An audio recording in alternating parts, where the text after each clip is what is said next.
Your bellwork for today is to predict how did we shift from small Neolithic villages to large countries with governing bodies that we have today. So what do you think changed? How were we able to do that? Not just why, but how. Jot that down for your bellwork. Your objective is on Canvas. Make sure you get both. Today we are starting a new unit. It's called State Formation in Ancient Afro-Eurasia. Today is just the introductory lesson to that unit. So we're going to look at changes and causes. And while we go through this lesson, I want you guys to keep that cause and effect concept in mind. So what happened that caused something else to happen, and what was the effect? So let's explore. Why, during the Stone Age, would the logistics of asserting political rule beyond a village be difficult to overcome? So why, during that Neolithic or Paleolithic era, would having a leader assert or use political rule beyond a village, so in a large area, why would that be difficult? So think about that for a moment. Some of the reasons, and this is what you're jotting down in your notes, are limited transportation, right? They can't travel that far, so it's hard to rule over a vast area. Limited language. These villages, even if they're only miles apart, could speak different languages, and it's hard to rule people if you don't speak the same language as them. And then also little need or desire to extend rule, right? So at that point in time, these villages were just trying to survive and create stable food sources, right? They didn't necessarily have a specific reason to try to rule beyond their own individual villages. And then lastly, limited technology. So this kind of goes with transportation, but even weapons, right? So if you don't have any technology to help you enforce a large rule or even travel far, so if they literally didn't have boats or wheels to put on a cart or whatever, that can limit their ability to rule in a large area. Developments in the late ancient period lead to a shift, and our world began to see the development of its first political states. This development is used a lot in the sentence. What developments happened in this late ancient period that could lead to a shift? What did we see change? If you're unsure, think about what we just went over for number 1, right? Bronze tools, which you guys had a bonus, so some of you did last quarter, that kind of introduced the Bronze Age. But bronze tools allowed us to have new technology. And then written language, right? So language began to spread and then also began to become more similar. When there's one written language, more than one village would learn it, right?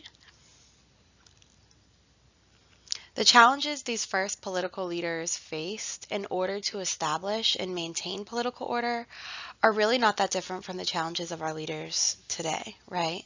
So when you are not even in the middle of, but just establishing a large or assertive power over a large area, that's hard, right? And even in today's world, it's hard to establish your power. So that's established political legitimacy, right? And this is where history comes into play, especially this year with current events. Right now, we're having issues with our political leaders establishing legitimacy. Our citizens are at arms over who the legitimate president should be, right? To consolidate power, or to consolidate means to bring together, right?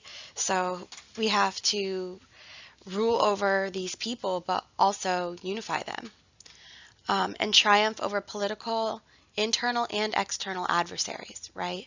So when you are a leader, you're not simply loved and adored. You have people who are against you, whether it's someone or something from within your own country or state. And then you also have people who are against you outside of your borders, right? So the challenges that these first political leaders and these first nation states faced are similar still to what our leaders today are facing. We are going to look at two sources today. Source one is an excerpt from K. Hurst. It's Uruk period Mesopotamia, the rise of Sumer. And actually, I didn't even look it up to see if I'm saying that right. So if I'm not, sue me. It's fine. You'll be fine. There are several theories about why and how the great cities grew to such a large and truly peculiar size and complexity compared to the rest of the world. Uruk, the earliest and largest Mesopotamian city of this period society, is typically seen as a successful adaptation to changes in the local environment. What had been a marshland in southern Iraq was now arable lands suitable for agriculture. During the first half of the fourth millennium, the southern Mesopotamian alluvial or clay plains had substantial rainfall. Populations may have flocked there for the great agriculture. In turn, the growth and centralization of population led to the need for specialized administrative bodies to keep it organized. That's like a government. The cities might have been the result of a tributary economy. I'm going to stop for a moment. Tributary is when certain people are made to gift almost kind of like taxes to someone else, right? So a tributary economy means everyone's responsible for gifting a certain, whether it's part of their crops or their money or their services. So the cities might have been the result of a tributary economy, with the temples as the recipients of the tributes from self-sufficient households. Economic trade might have encouraged the specialized production of goods and a chain of competition. Waterborne transportation made possible by reed boats in southern Mesopotamia would have enabled social responses that drove the Sumerian takeoff. So I want you to look at your worksheet and answer questions 4 and 5 on your own. Go ahead and pause this video and come back when you're done.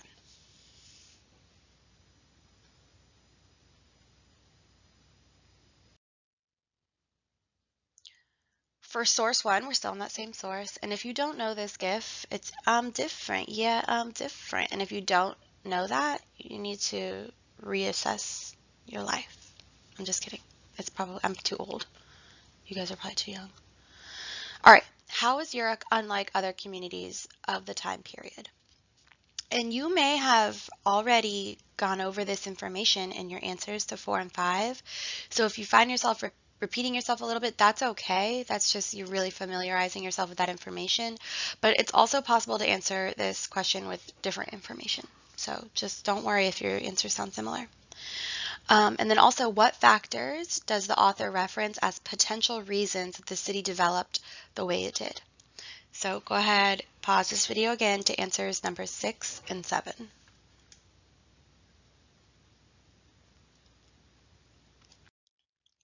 All right, source 2, this is just telling you what it is, and then it's on the next slide. But it's called the Standard of Ur. It's from 2500 BCE. These mosaics were found in a royal tomb in the ancient city of Ur. Though archaeologists originally assumed this was what was called a war standard and named the two panels War and Peace, there's actually not current consensus, or that really means agreement regarding the purpose of this artifact.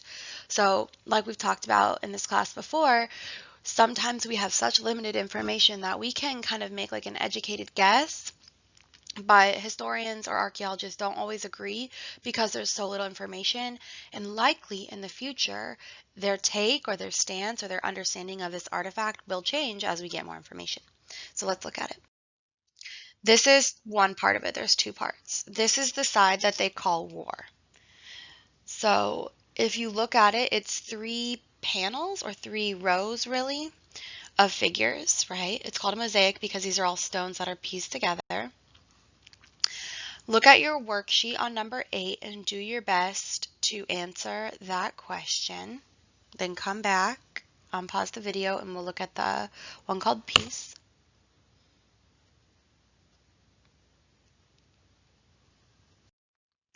All right, this is Peace, so still source 2. Take a moment. The question is the same. You're just looking at a new panel. So answer question 9 on your worksheet.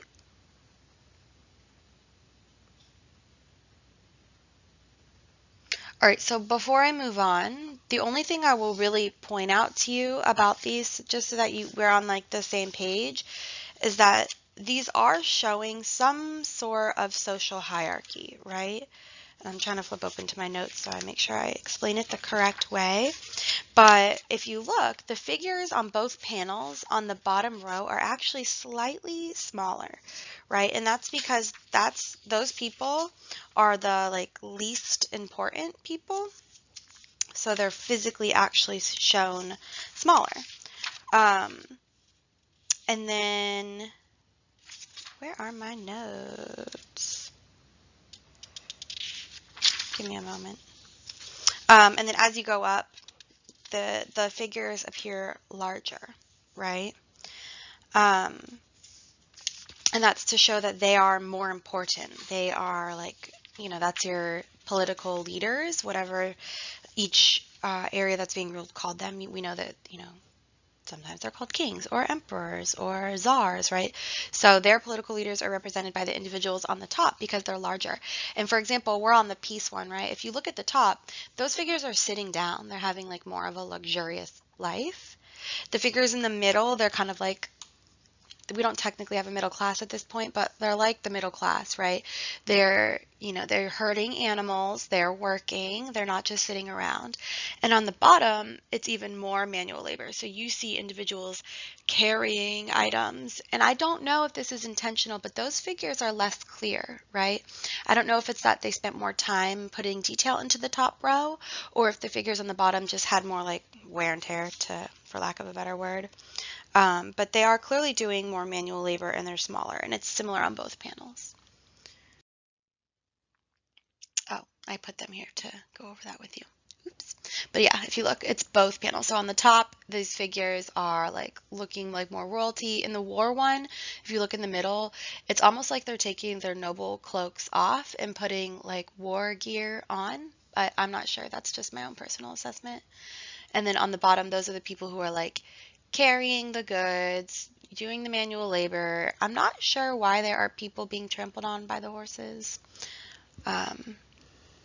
But go ahead and look at your worksheet and answer number 10. If I've already gone over some of that information, that's okay. Just go ahead and repeat it and then come back to the video.